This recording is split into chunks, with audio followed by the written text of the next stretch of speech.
చిన్నపిల్లల్లో పుట్టిన వెంటనే వచ్చే కామెర్లు నియోనాటల్ జాండీస్ అంటారు. అసలు దానికి రావడానికి కారణం ఏంటి? వచ్చిన తర్వాత ట్రీట్మెంట్ ఎలా చేయించుకోవాలి? ఏ జాగ్రత్తలు తీసుకోవాలని మనతో ఉన్నారు డాక్టర్ మధు గారు, ఎండి పీడియాట్రిషియన్. సార్ని అడిగి తెలుసుకుందాం.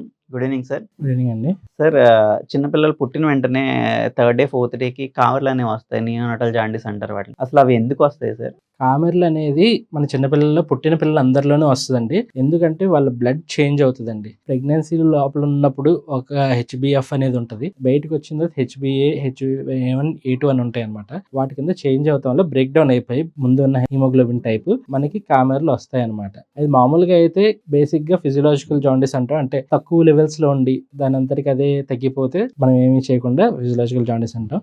అది ఎక్స్ట్రా అయితేనే మనము ఇది చేస్తామండి, ట్రీట్మెంట్ వాటికి వెళ్తాము. కొద్దిగా మైల్డ్ గా మనం డే వైస్ కొద్దిగా లెవెల్స్ వేరీ అవుతా ఉంటాయి. Okay sir. దాన్ని బట్టి మనం చూసుకుని మైల్డ్ మోడరేట్ లెవెల్స్ లో ఎక్స్ట్రా ఉంది అంటే జాండీస్ మనం ఫోటోథెరపీకి వెళ్తామండి. ఫోటోథెరపీకి మనం పెట్టించుకుని 1 day 2 days పెట్టించుకుని దాన్ని బట్టి చూస్తాం. అంటే చిన్నపిల్లల్లో పుట్టిన ప్రతి ఒక్కరికి ఇప్పుడు కామన్ గా వస్తుంది అంటారు. ప్రతి ఒక్కరికి అది కామన్ సార్? మోస్ట్ కామన్ అది కామన్ అండి. అంటే ట్రీట్మెంట్ చేసేదా లేదా అనేది అందరికీ కామన్ కాదు. అది రావటం మాత్రం అందరికీ వస్తుంది. కానీ ట్రీట్మెంట్ వరకు వెళ్ళాల్సిన అవసరం అందరికీ ఉండకపోవచ్చు. అవి వచ్చిన తక్కువ లెవెల్స్ లో అంటే మనకి ఈ లెవెల్ కంటే ఉంటాయని చార్ట్స్ ఉంటాయండి.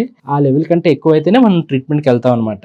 మరీ హై లెవెల్స్ కి వెళ్తే రక్తం మార్పిడి చేయాల్సిన ట్రీట్మెంట్ ఉంటుంది హై లెవెల్స్ కి వెళ్తే. ఇది చాలా మంది నెగ్లెక్ట్ చేస్తూ ఉంటారు. జాండీస్ పర్లేదులే, కామెర్లు అందరికీ వచ్చే ఎండలో పెడితే తగ్గిపోద్దని. కానీ ఏంటంటే ఒకసారి బాగా హై లెవెల్స్ కి వెళ్ళాయి అనుకోండి, అది బుర్రకు పట్టేస్తుంది అనమాట. జాండీస్ అది బుర్రకు పట్టేస్తుంది అంటే పిల్లలు నార్మల్ పిల్లల్లాగా ఉండరు అనమాట. ఓకే, సీజర్స్, ఫిట్స్ ఇలాంటివన్నీ వచ్చే ఉంటాయి అనమాట. సో అందుకని మనం ముందు జాగ్రత్త కింద మనం లెవెల్ కొద్దిగా పెరగగానే ఒకసారి ఫోటోథెరపీ పెట్టించుకుని నార్మల్గా వచ్చింది అనుకోండి, ఆ లెవెల్ కొద్దిగా తగ్గితే ఇంటికి వెళ్ళిన తర్వాత తల్లిపాలు, బేబీ ఫీడింగ్ బాగా ఇస్తే జాండీస్ తొందరగా తగ్గుద్ది అనమాట. బిలిరూబిన్ ఎంతకన్నా ఎక్కువ ఉంటే మనం యూజువల్ గా ఫోటోథెరపీ అనేది పెడతారు. Third day, fourth day levels అయితే 10 to 12 కంటే ఎక్కువ ఉంటే పెడతామండి. ఫిఫ్త్ డే అయితే 15 కంటే అబౌవ్ ఉంటే పెడతారు ఫోటోథెరపీ. అంటే బేబీ డే ఆఫ్ లైఫ్. అంటే యూజువల్లీ ఈ బిలిరూబిన్ వాల్యూస్ ఒకటే చూస్తామా, లేకపోతే బేబీని ఏమైనా క్లినికల్ గా చూసి ఆ వాల్యూ లేకపోయినా ఏమైనా పెడతారా? ఖచ్చితంగా వాల్యూ ఉంటేనే పెడతారా? ఒక్కొక్కసారి క్లినికల్ గా కూడా చూసి పెడతామండి. మనకి డీప్ గా అంటే వాల్యూ బార్డర్ లో ఉంది కానీ మనకి చూసినప్పుడు ఏమో బాగా డీప్ గా అనిపించి, డీప్ ఎల్లోయిష్ గా అనిపించి